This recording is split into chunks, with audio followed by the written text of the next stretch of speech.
서 17절까지 서로 교독하겠습니다. 하나님의 말씀 디모데후서 3장 13절을 제가 먼저 읽겠습니다. 악한 사람들과 속이는 자들은 더욱 악하여져서 속이기도 하고 속기도 하나니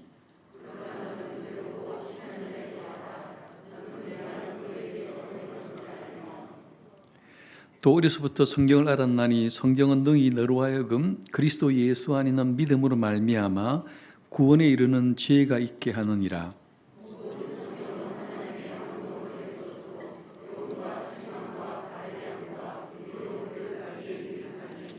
함께 읽겠습니다.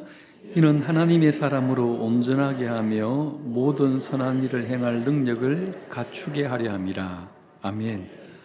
말세에 고통하는 때를 사는 성도들의 지혜, 성경 말씀이라는 제목으로 목사님 나오셔서 하나님의 말씀을 전해주시겠습니다.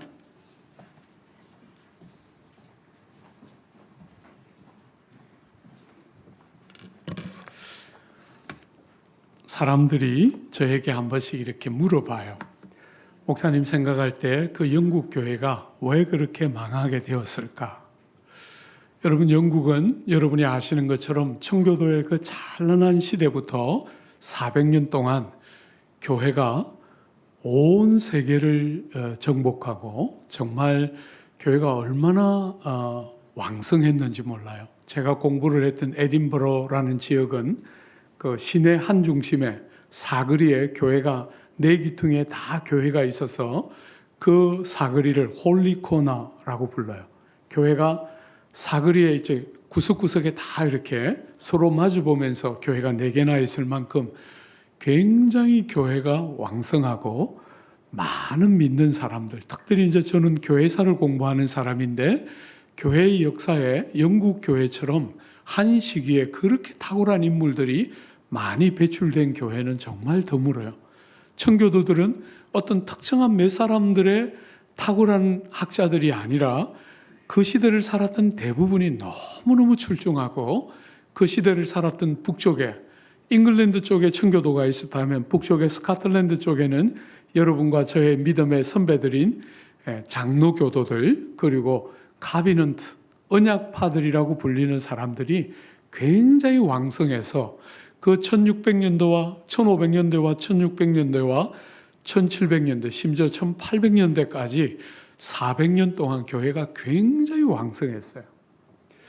근데 제가 갔을 때 이미 교회는 그 영광을 다 잃고 제가 에딘버러에서 공부할 때 다녔던 출석했던 영국 교회가 있어요. 굉장히 훌륭한 도널드 맥클라우드라는 세계적인 학자가 출석하던 교회에 그분이 1년에 한 번 혹은 2번 설교를 하셨는데 그 설교를 듣기 위해서 제가 그 교회를 다녔다 이렇게 말할 만큼 굉장히 훌륭한 학자가 다녔었던 설교도 하셨던 그 교회 바로 옆에 큰 모스크가 지어져 가지고 정말 상상할 수 없는 그림이 나와 있는 그게 오늘의 영국이에요.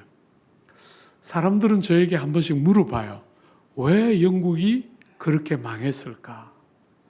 어떤 사람들은 영국이 다음 세대를 기르는데 실패했기 때문에 저렇게 망했다 이렇게 말하는데 저는 그것이 원인에 대한 분석이라기보다 결과에 대한 분석이라고 봐요. 말하자면 젊은 세대들, 다음 세대들을 양육하는 일에 실패했다는 것은 원인에 대한 분석이라기보다 결과를 그렇게 분석해내고 있다. 저는 그렇게 봐요. 여러분, 저는 원인을 어떻게 보는가? 어느 순간부터 18세기를 지나면서 교회가 자유주의 신학의 영향을 받아 성경을 바라보는 눈이 바뀌었다.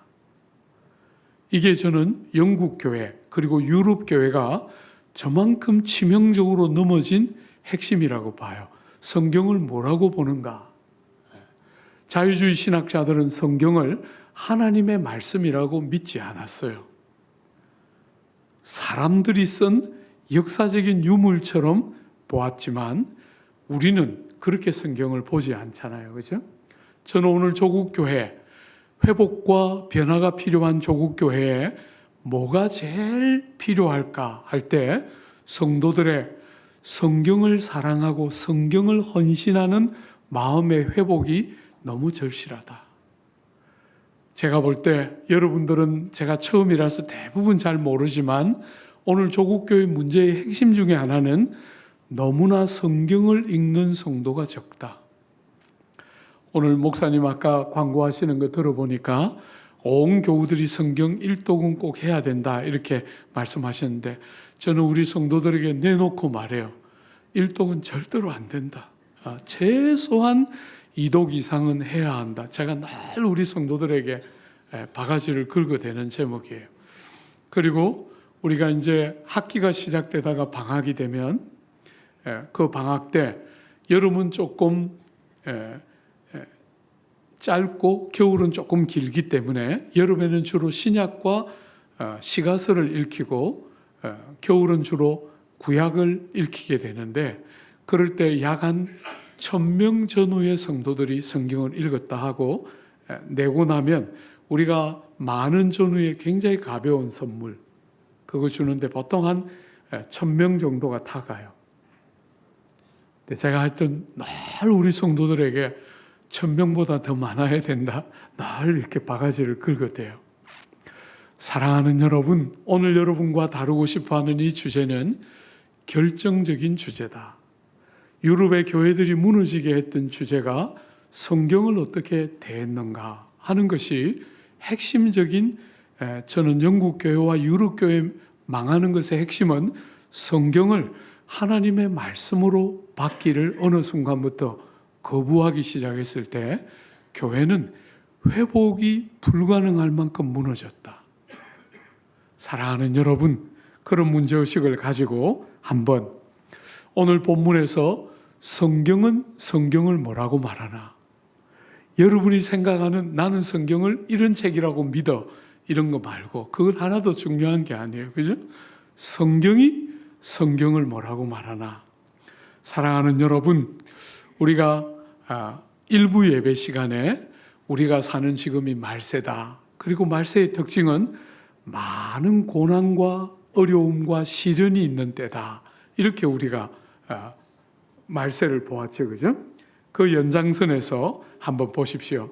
13절에 보면 악한 사람들과 속이는 자들은 더욱 악하여져서 속이기도 하고 속기도 하나니 사람들은 다 더 좋은 세상이 올 것을 기대하는데 여러분이 다 보는 것처럼 세상은 점점 험해지고 있어요.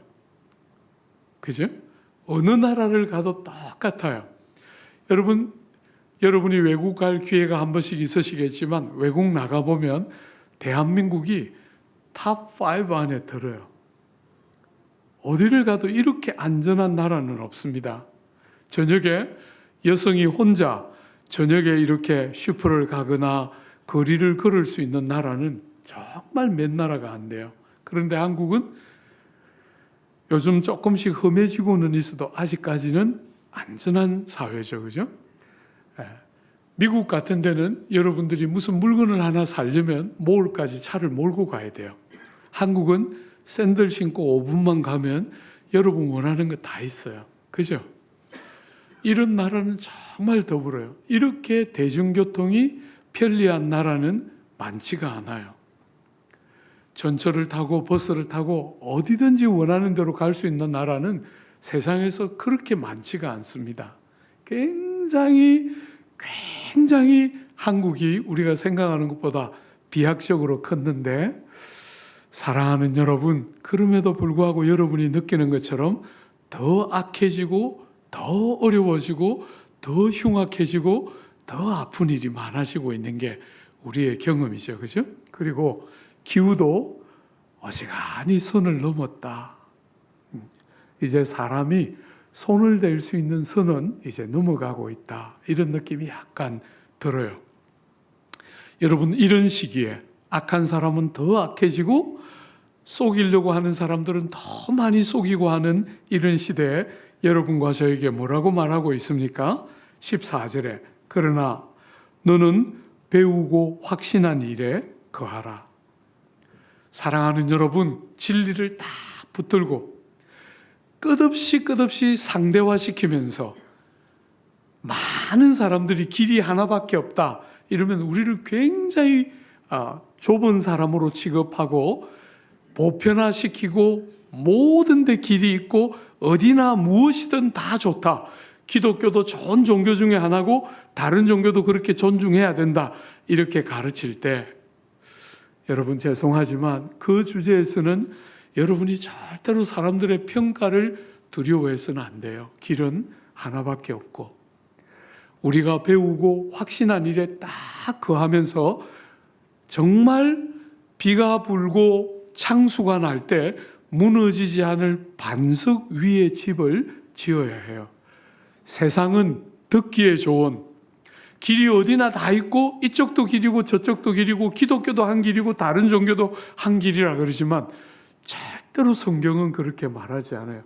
길은 하나밖에 없고 구원에 이를 수 있는 이름을 주신 일이 절대로 없고 예수만이 우리의 참 생명의 길이고 이 길만이 진리다. 그런 면에서는 속 좁다, 편견에 빠졌다 하는 말 여러분 듣는 거 두려워할 이유가 아무것도 없어요. 딱 서서 배우고 확신한 것에 거해야 한다. 여러분 오늘 우리 시대는 교회만 옳다 이러면 욕을 얼마나 해대는 시대인지 모르겠어요. 근데 그런 욕 좀 들어도 됩니다. 다 우리를 칭찬해야 되는 게 아니에요. 욕도 듣고 손가락질도 당하고 때로는 불이익도 겪고 때로는 핍박도 받고 그게 우리들이 부름받는 길인 줄 다 알고 절대로 배우고 확신한 것을 포기해서는 안 돼요. 그죠? 배우고 확신한 것 그게 뭡니까? 그 밑에 한번 보십시오. 15절에 또 어려서부터 성경을 알았나니 여러분 성경을 우리가 생각해 보려고 하는데 제일 먼저 성경은 성경을 뭐라고 말합니까?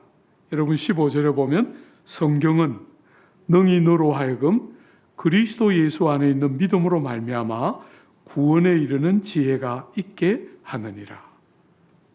여러분 성경의 제일 첫 번째 성경이 성경에 대해서 말하는 첫 번째는 뭡니까? 구원을 위한 책이라는 거예요. 그러니까 여러분이 신앙생활을 할 때 교회를 열심히 다니면서 신앙생활을 할 때 여러분에게 틀림없이 뭐가 있어야 돼요? 나는 구원받았습니다 하는 것을 아는 구원이 우리 신앙생활에 핵심적으로 중요한 첫 번째 주제예요. 여러분 오늘날 많은 사람들이 신앙생활을 한다고 고백은 하지만 구원에 대해서는 그렇게 결정적으로 고민 안 해요. 제가 목회를 처음 시작할 때만 해도 아버지가 어머니가 병이 들어 돌아가시게 되면 급하게 저를 부르는 사람들이 꽤 많았는데 요즘은 돌아가시는데도 목회자를 안 불러요. 구원이라는 주제를 그만큼 상대화시키고 있는 거죠. 그죠? 이게 정말 구원을 받아야 한다. 이렇게 생각하고 신앙생활을 하는 게 아니라 그냥 신앙생활을 하면 좋은 일이 많고 그 안에 구원도 포함되어 있으면 그건 너무 좋지. 이렇게 생각한다는 거예요. 여러분 절대로 그렇게 믿으면 안 돼요. 기독교는 가장 1번으로 구원을 위한 종교입니다. 여러분과 제가 생명의 진리의 말씀을 통해서 우리의 죄를 깨닫고 우리의 죄를 용서받고 죄와 죄가 가져온 모든 불행으로부터 우리를 건져서 구원에 이르게 하는 참된 진리가 성경이고 기독교는 바로 그 구원을 위한 종교예요. 제가 남서울교회 처음 부임해 갔을 때 여러분 참 남서울교회는 좋은 교회예요. 훌륭한 담임 목사님들이 목회를 했던 참 좋은 교회인데 제가 거기 가서 초창기 몇 년 동안 부지런히 설교했어요. 좋은 교회를 다니는 게 아무것도 보장하지 않는다. 주님을 인격적으로 만나고 진리의 말씀을 통해서 주님을 알아야 구원받는 것이지 좋은 교회를 다녔다. 여러분, 제가 제자들 교회라는 이전 교회를 담임할 때 그 옆에 있는 한 큰 교회가 문제가 생겨서 깨뜨려지면서 그 교회에서 우리 성도들 몇 분이 오셨는데 소문이 바닥에 났어요. 그 교회에 난다 긴다 하는 권사님이 오셨다는 거예요. 그 난다 긴다가 뭐 어떻게 하는 건지는 모르겠는데 그 권사님이 오셨다는 거예요. 여러분, 교회가 상대적으로 그 제자들 교회는 큰 규모의 교회가 아니었기 때문에 여자 성도들을 데리고 주중에 성경 공부를 제가 직접 인도했거든요. 난다 긴다 하는 권사님이 그 여전도의 성경 공부에 오셨는데 너무 충격적이었어요. 어떻게 날았는지는 모르겠는데 성경을 너무 모르는 거예요. 성경을 거의 그때 칠순이 다 돼가는 평생을 믿음으로 살고 그 교회에서 없으면 안 되는 기둥 같은 권사라고 소문을 들었는데 아무것도 성경은 모르는 거예요. 그래서 제가 조심스럽게 신앙생활 어떻게 하셨어요? 이렇게 하니까 목사님 시키는 대로 했어요. 여러분, 우리 박 목사님이야 그럴 일이 없겠지만 목사님 시키는 대로 하는 게 신앙생활의 핵심이 아니에요. 여러분은 하나님을 섬기는 자들이에요. 여러분은 사람 밑에 있으면 안 돼요. 하나님의 사람으로 여러분들이 하나님의 음성을 분별하여 듣고 하나님과 친밀하게 사귀는 게 우리 신앙의 핵심인데 목사님이 시키는 거 열심히 하면 그게 신앙의 전부가 아니죠. 그게 전부가 아니에요. 그건 정말 작은 한 부분일 뿐이에요. 사랑하는 여러분, 성경은 여러분과 저에게 구원을 위한 책으로 주어졌어요. 구원을 얻고 나면 여러분이 구원받은 백성이기 때문에 자유가 뭔지를 알게 돼요. 죄의 종이 되었다가 사망의 협박과 공갈 아래 살다가 예수 그리스도 안에 있는 용서와 씻음과 새롭게 하시는 은혜를 알게 되면 여러분들은 구원이 뭔지를 알고 그 구원이 주는 참된 자유. 여러분, 시간이 없기 때문에 이 주제는 많이 다룰 수가 없는데 여러 형태의 자유, 자기로부터의 자유, 정죄로부터의 자유, 세상으로부터의 자유. 그죠? 너무나 많은 사람들이, 현대인들은 자기의 종이에요. 자기의 종. 그냥 자기를 이기지를 못해요. 대부분의 사람들이 자기 수준에 그대로 머물러서 살아요. 하나님을 믿으면서 하나님의 도움을 경험하는 게 뭔지를 알아야 예수 믿는 재미와 맛이 있을 거 아니에요. 근데 그런 걸 모르고 자기만 믿어요. 그래서 제가 자주 현대인의 신앙을 하나님을 믿는 자기를 믿는 믿음 이렇게 표현해요. 구분이 되십니까? 제가 이렇게 조국 교회 성도들을 한 번씩 보면 하나님을 믿는 게 아니고 하나님을 믿는 자기를 믿어요. 여러분, 그건 정말 안 돼요. 여러분이나 저는 볼 게 아무것도 없는 사람들이잖아요. 여러분, 제가 지금까지 40년 달려오면서 우리 남서울교회 교우들은 최고의 성도들 중에 하나였어요. 제가 지금까지 만난 성도 중에 최고의 성도들인데 그 성도들에게 틈만 나면 귀에 못이 박이도록 여러분은 국가대표급 죄인들입니다. 늘 설교해요. 국가대표급이다. 그 설교 마치니까 여자 집사님 한 분이 뽀로로 쫓아왔어요. 목사님, 죄인인 거 제가 동의하지만 국가대표는 너무했어요. 네. 제가 그렇게까지 나쁘다고 생각은 않습니다. 이렇게 말해요. 옛날에 제가 철없을 때, 초보 목사일 때는 그런 분들이 오시면 당신은 이래서 국가대표고 저래서 국가대표입니다. 설득을 했는데 설득을 당하지 않고 상처를 받으면서 교회를 옮기더라고요. 그래서 요즘 그런 분들이 오시면 그러시군요 하고 돌려보내요.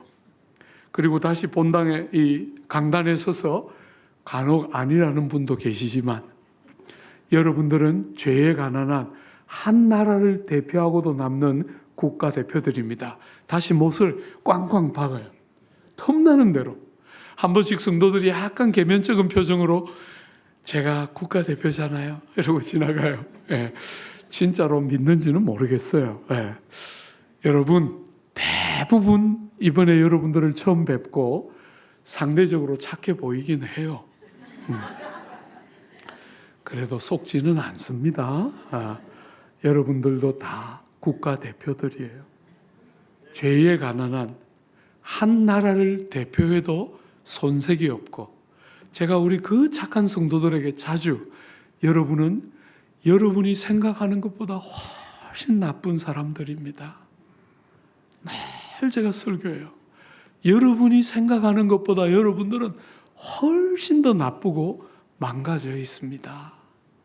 사랑하는 여러분, 구원을 받음이 없이는 여러분과 저에게는 아무 소망이 없어요. 세상적으로 뭘 좀 하는 것 같아도요, 그건 정말 금방이에요. 금방이에요. 뭐 100살을 산다고 사람들은 말하지만 여러분, 얼마나 인생이 금방 끝납니까? 저는 굉장히 오랫동안 청년들을 지도했던 목사인데, 그래서 지금도 20대들 보면 그냥 마음이 그냥 설레요. 그냥 존재 자체가 너무 큰 기쁨이에요. 근데 벌써 60이 쓱 넘었어요. 금방 100살을 산다 한들 틀림없이 금방이라고 말할 거예요. 그죠? 굉장히 짧은 시간을 살아가는데, 사랑하는 여러분, 너무 어리석게도 이 땅에서 오래 살 수 있는 것처럼 미련하게 끝없이 세상을 바라보면서 뭔가 가능성이 있는 것처럼 아무짝에도 여러분을 보고 저를 보면 아무 소망이 없어요. 사랑하는 여러분, 거듭나서 생명 안으로 들어와야 그때부터 진짜예요. 신앙생활은 그거 모르면 여러분이 아무리 교회 안에 오래 있어도 아무 의미가 없어요. 생명이 있어야, 생명 안으로 들어와야 그때부터 깨닫고 눈에 보이기 시작하고 귀에 들리기 시작하고. 우리 자매님들 어떤가요? 남편하고 30년, 40년 살았는데 여러분의 남편이 어느 순간부터 여러분 말을 좀 알아듣던가요? 하여튼 그 남자들은 어쨌거나 모든 방법을 써서 귀를 열어서 듣도록 만드는 게 아내들의 제일 어렵지만 위대한 과제예요. 그래서 제가 늘 우리 교회 설교할 때 남편 안 죽을 만큼 죽여라. 목을 탁 쳐서 떨어지면 안 돼. 그죠? 목을 탁 쳤는데 붙어는 있는데 거의 다 떨어졌어. 잘했다. 제가 늘 칭찬해요. 남자들의 제일 큰 문제는 못 들어요. 아내가 하는 말, 순국산 단어들만 있어서 그 안에 못 알아들을 이유가 아무것도 없는데 못 듣고 삐치고 그냥 부화내고 힌트를 또 줘요. 선을 넘고 있다. 그 선을 조금만 더 넘으면 무슨 일이 이럴지 나는 전혀 모른다. 이러면서 나쁜 짓을 그렇게 해요, 남자들이. 제가 그래서 늘 입에 말을 물려줘요. 아내가 무슨 말을 하거든, 네, 알았어요. 이렇게 해라. 제발 토달지 말고. 제발 토달지 말고. 아내들이 뭐라 그러면 네, 그렇게 할 거예요. 그렇게 하라고 가르쳤더니 한 번은 남자 하나가 씩씩대며 왔어요. 성경에는 아내가 남편 보고 복종하라 그랬는데 왜 자꾸 목사님은 남편들이 아내 보고 복종하라 그러냐고. 내가 이야기했어요. 내가 복종하라 한 적 없습니다. 그죠? 조금 전에도 내가 복종하라 안 그랬죠? 아내가 말하면 예 알았어요 하고 들으라 그랬죠. 어디서 내가 복종하라 그랬어요? 그걸 그렇게 생각하는 거예요. 무지막지한 남자지요. 네, 쫓아요. 사랑하는 여러분, 이 듣는 귀가 열려야 하는데 하나님이 그 누굽니까?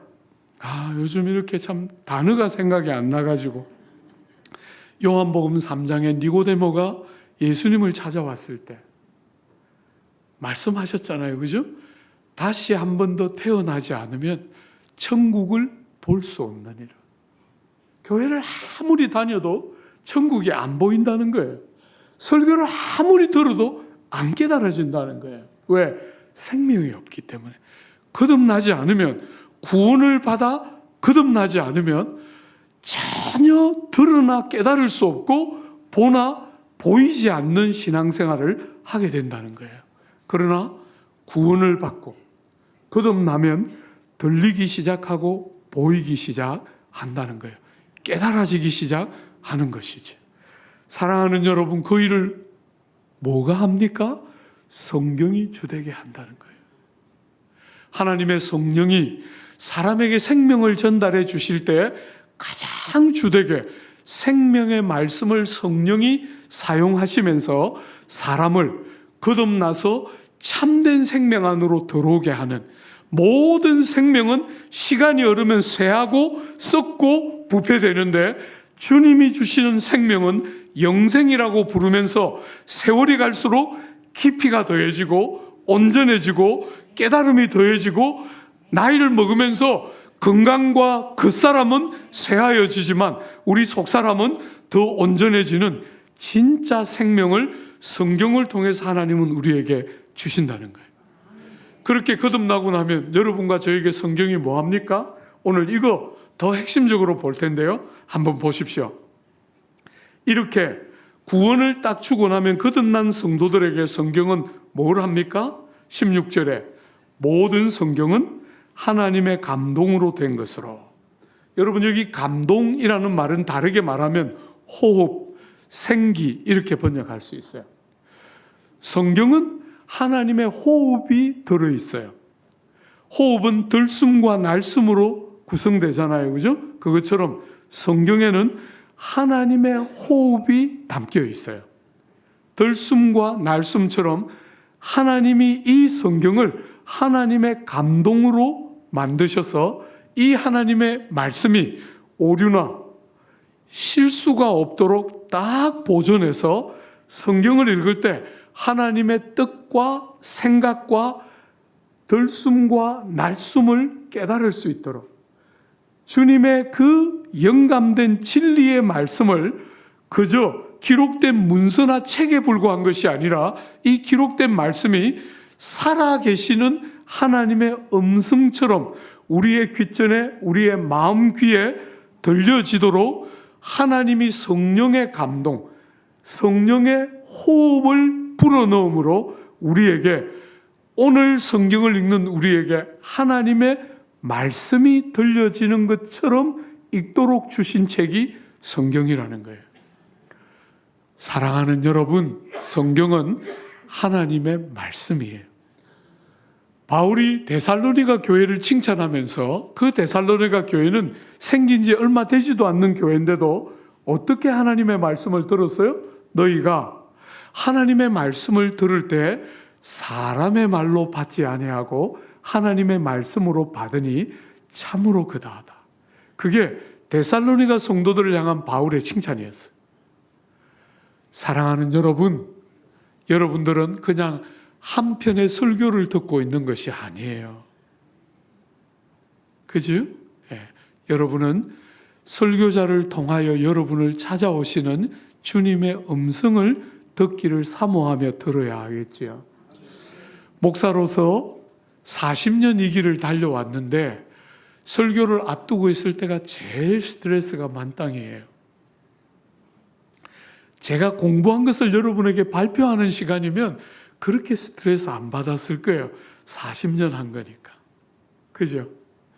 여러분, 제가 잘 연구한 것을 여러분에게 발표하면 그거는 식은 죽 먹기죠. 조금만 머리가 좋으면 할 수 있는 거잖아요.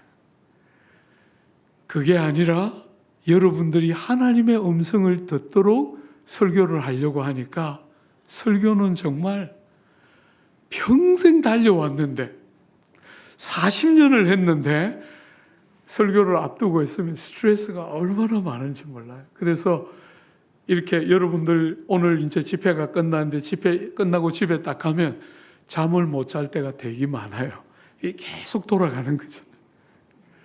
사랑하는 여러분, 여러분이 예배를 이렇게 올 때 설교자에게만 맡겨놓지 말고 여러분이 동일하게, 설교자와 동일하게 하나님의 음성이 우리에게 들려지기를, 주님의 말씀을 듣기를, 주님의 마음의 생각과 뜻들이 전달되면서 그냥 우리가 설교를 감동 있게 들어서 다짐하는 것이 아니라 찾아오셔서 말씀하신 그분을 향해서 인격적으로 하나님 나 이렇게 할 거예요 하고 우리에게 말씀하신 하나님께 우리도 마음을 담아서 인격적으로 반응하는, 그게 우리 예배 행위의 핵심이잖아요.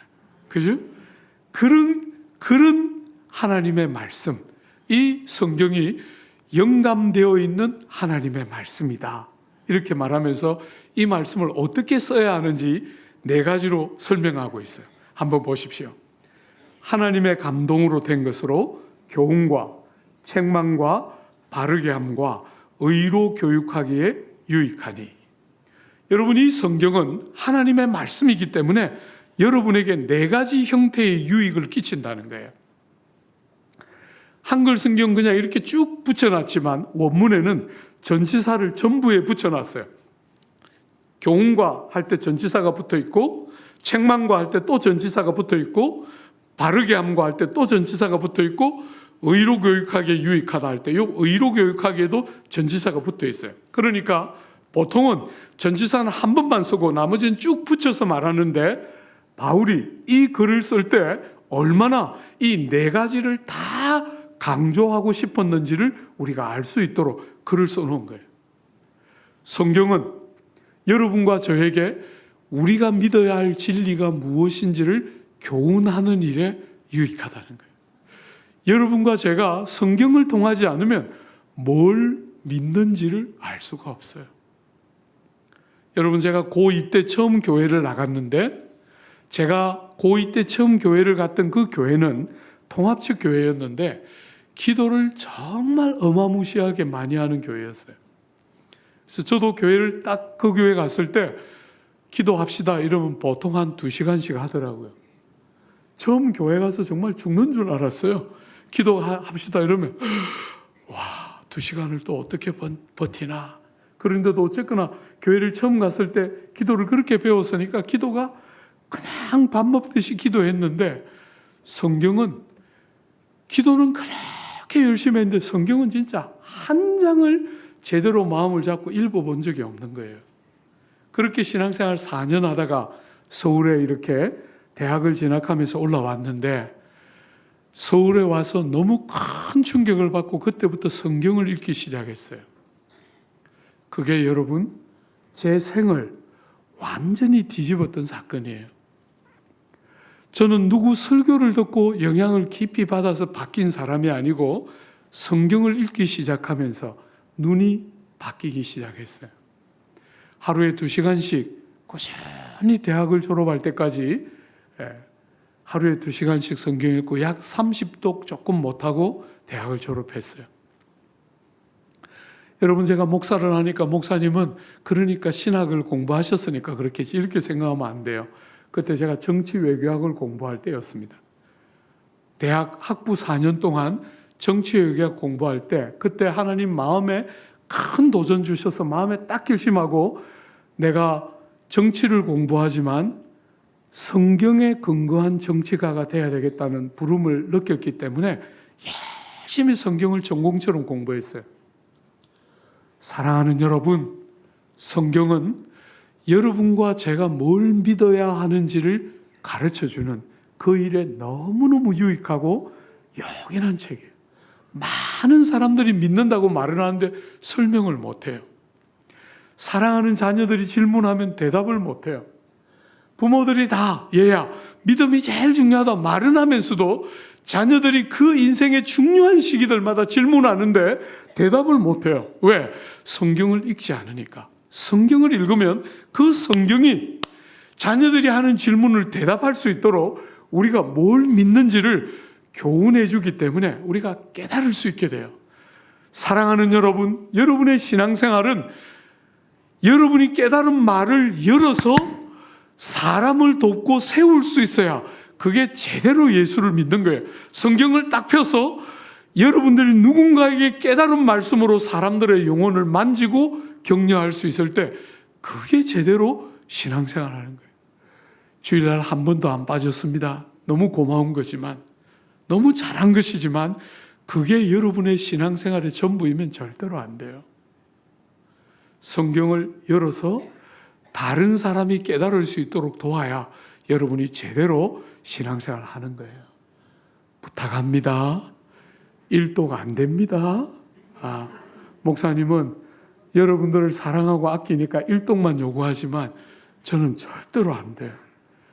1년에 2, 3독은 해야 됩니다. 제가 대학 다닐 때 그렇게 은혜 받고 2시간씩 읽어서 1년에 약 8독 정도 평균적으로 했어요. 얼마나 많이 깎아줬어요. 여러분한테 2독 하라 그러니까 4분의 1로 깎아줬어요. 사랑하는 여러분, 제발 성경이 여러분의 것이 되도록 해야 해요. 두 번째로, 이 성경은 책망하는 일에 유익을 끼쳐요.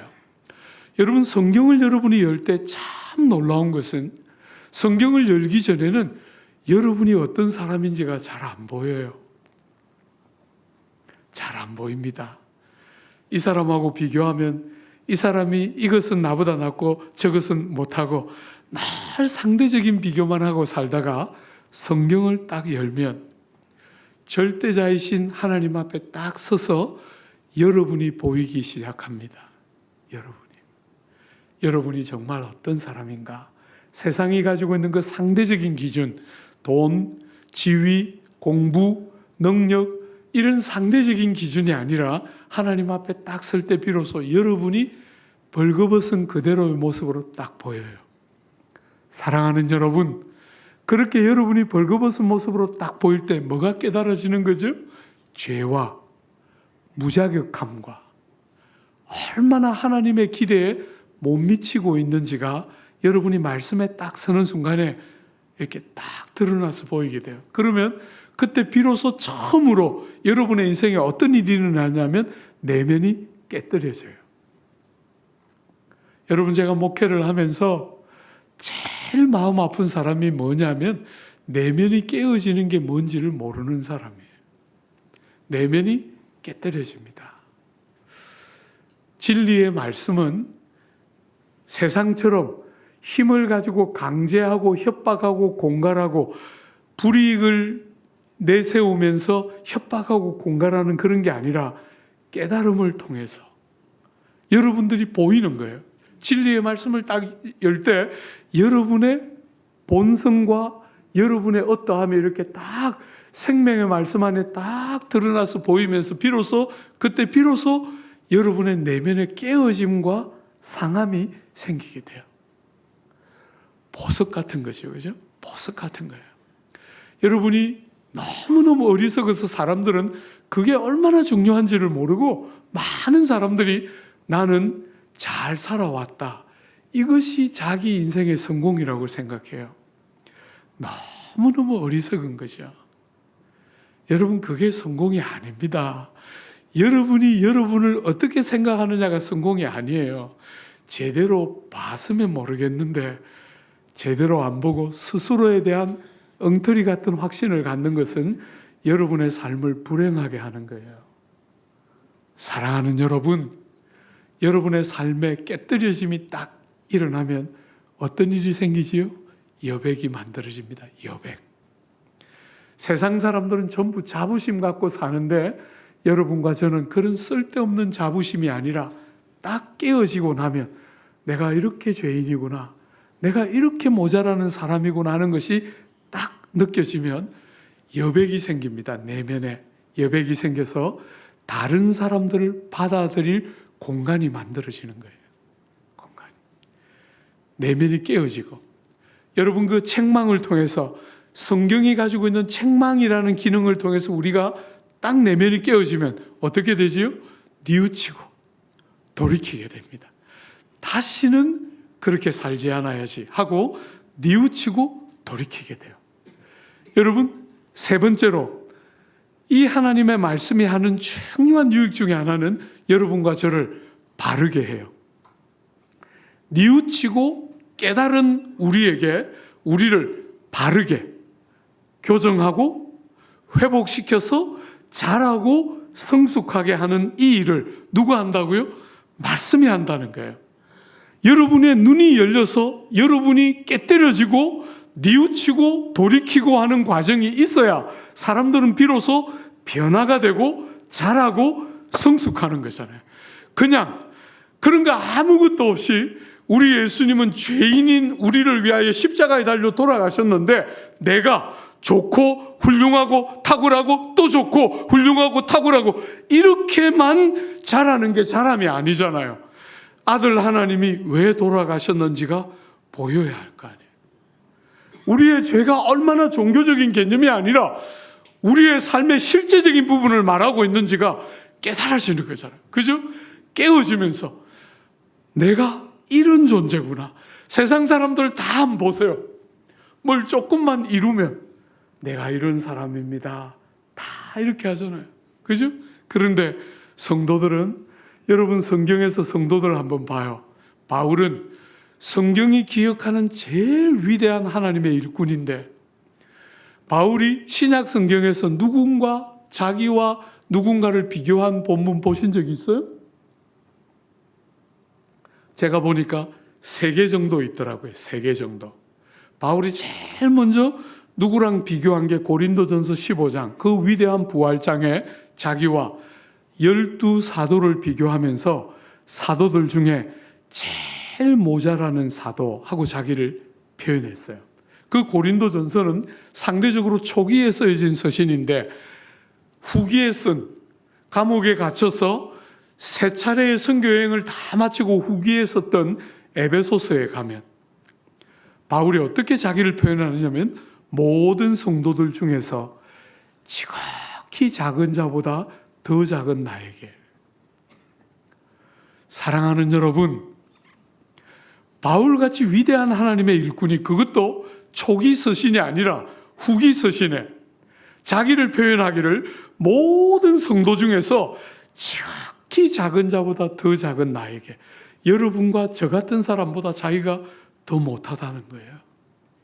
그리고 그가 생애 제일 마지막에 쓴 서신이 디모데후서인데 디모데후서를 쓰기 직전에 썼던 디모데전서에 보면 미쁘다 모든 사람들이 받을 만한 이 말이요 나는 죄인 중에 괴수로다 이렇게 말했어요.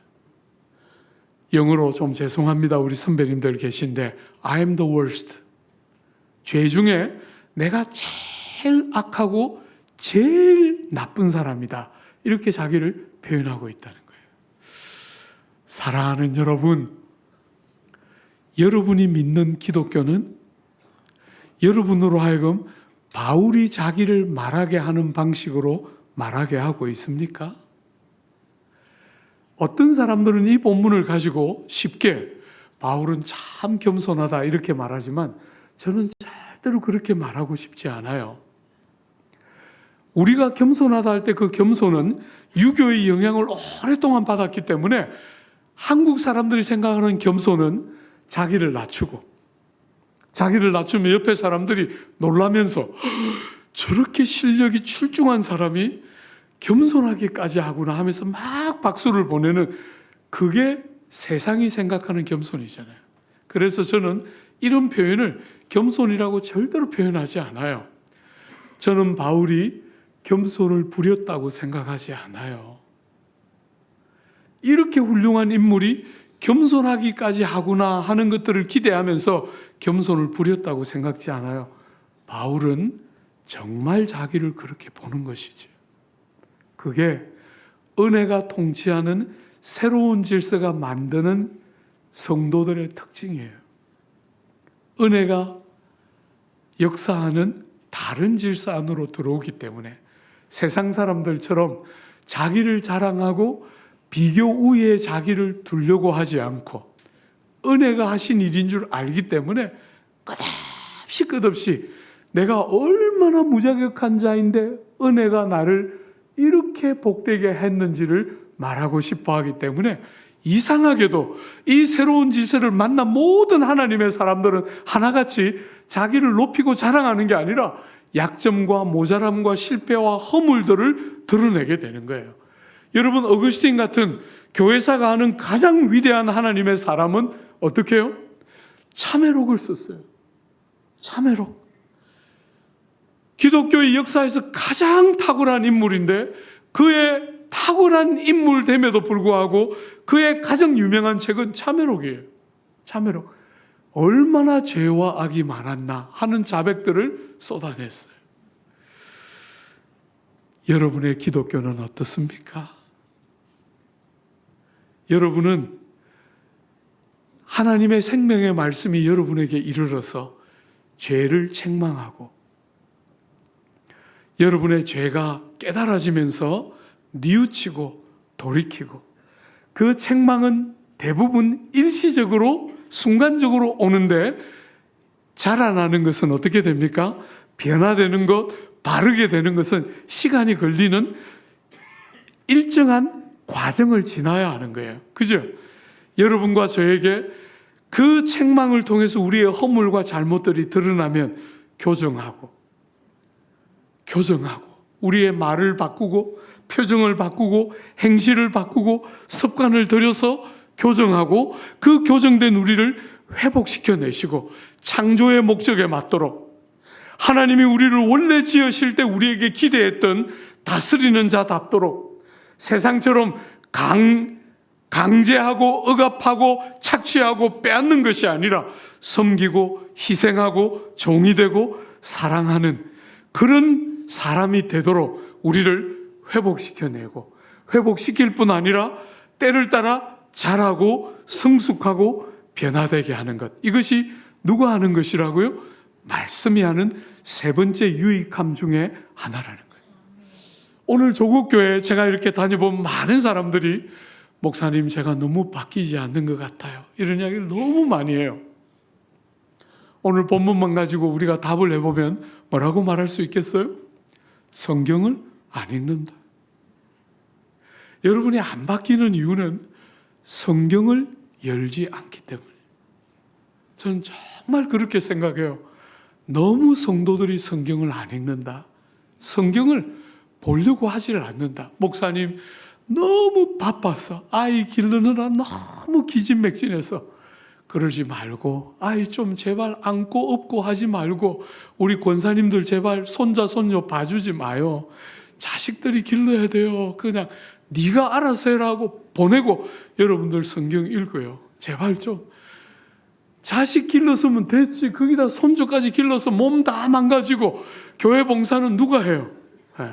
제발 좀 그런 거 하지 말고 사랑하는 여러분 성경을 열어야 바뀌는데 사람들이 바빠서 성경을 못 여는 거예요. 바빠서. 그런데 여러분 바쁘다고 다 말하는데 할 건 다 하더라고요. 그죠? 제가 우리 청년들에게 늘 노래 부르거든요. 얘들아 시간밖에 없는 너희들이 성경 지금 안 읽으면 언제 읽을래? 늘 기를 죽입니다. 내가 평생 살고 보니까 공부가 제일 쉬웠다. 제가 이렇게 말하면 애들이 막 고함치면서 너무 싫어 이러는데 그래도 여러분 지나보니까 공부가 제일 쉬웠잖아요. 그죠? 그리고 늘 애들에게 말해요. 남는 시간 가지고 성경 좀 읽어라. 늘 노래 불러요. 시간 없다고 늘 타령하던 이 녀석들이 남자친구가 생기고 여자친구가 생기면 늘 붙어 다녀요. 주일날 우리 같이 예배 드렸으니까 다음 주일날 봐. 이런 애들 하나도 없고 그렇게 주일날 시간 봐놓고 또 둘이 만나서 또 둘이 다른 시간 가져요. 시간이 없다는 게 말이에요? 마음이 없는 것이죠. 그죠? 마음이 없는 것이죠. 말씀을 사랑하지 않는 것이지요. 말씀이 얼마나 결정적인지를 모르는 것이지요. 부모들이 자식 보고 자꾸 공부하라고 그래요. 여러분 제가 절대로 저는 그렇게 안 하고 성경책 딱 가지고 저는 앉고 자식들은 자기 책 갖고 딱 앉아서 우리 같이 공부했어요. 저절로 공부하는 거잖아요. 부모가 공부하면 자식들은 저절로 공부하는데 부모는 성경 절대로 안 읽으면서 자식 보고 공부하라 그러니까 그 자식들이 공부가 되겠어요? 가요 공부 나중에 100만 원짜리 시켜도 안 돼요. 머리 이미 다 삭은 거죠. 사랑하는 여러분, 부모님들은 성경 딱 들고 앉기 시작하면 책망하시고 바르게 하시면서 우리를 하나님의 사람처럼 빚어내기 시작하는 거예요. 여러분, 어떤 사람들은 이렇게 말해요. 목사님, 그렇게 자꾸 본문 하지 말고 저 기도원에 가서 나무 한 두 뿌리 뽑고 오면 능력이 생겨서 교회가 확 뒤집어져요. 예. 놀랍게 여러분, 자꾸 한국 교회는 능력을 그렇게 생각해요. 나무 한 두 뿌리 뽑고 오면 능력 생겨. 병 막 낫고 막 탁. 제발 좀 그러지 마요. 그렇게 능력은 있다고 주장은 하는데 얼마나 사람들이 안 바뀌는 사람 봤어요. 목사들도 고집 부리고 나쁜 짓 하는 능력은 있는데 막 손을 막 이렇게 얹어서 막 기도는 하는데 가까이는 안 가고 싶어. 병만 낫고 싶고 그 손만 이렇게 어떻게 좀 해가지고 병은 낫고 싶고 나머지는 이렇게 보내고 싶은 그런 목사들이 얼마나 많아요. 그걸 능력이라고 자꾸 생각해요. 사랑하는 여러분, 능력의 핵심은 여러분의 진실한 변화가 능력의 핵심이에요. 여러분은 안 바뀌고 어떤 결과만 얻는 거, 그게 뭐예요? 그게 샤머니즘이잖아요. 샤머니즘은 자기는 하나도 안 바뀌고 복만 받겠다는 게 샤머니즘이잖아요. 기독교는 그런 종교가 아니에요. 여러분의 변화가 핵심인 거거든요. 여러분이 변화되어야 여러분이 하는 말, 행실, 모든 것들이 가치와 의미를 회복하게 되기 때문에 기독교는 절대로 여러분에게 어떤 결과만을 주는 종교가 아니에요. 여러분의 인격이 달라지면서, 삶이 달라지면서, 말과 모든 것이 달라지면서 여러분의 삶의 진정한 소원들도 이루어지는 것이 기독교이기 때문에 조금 돌아가는 것 같은 순간들이 있는 것이지. 하나만 더 생각해 볼까요? 이렇게 해서 여러분과 저를 교훈하시고 책망하시고 바르게 하시고 의의 열매들이 풍성하도록 우리를 교육해서 그런 영역에 많은 유익을 이 말씀이 끼쳐서 궁극적으로 어디에 데려가고 싶어요? 그게 17절이에요. 한 번만 같이 읽어볼까요? 17절. 이는 하나님의 사람으로 온전하게 하며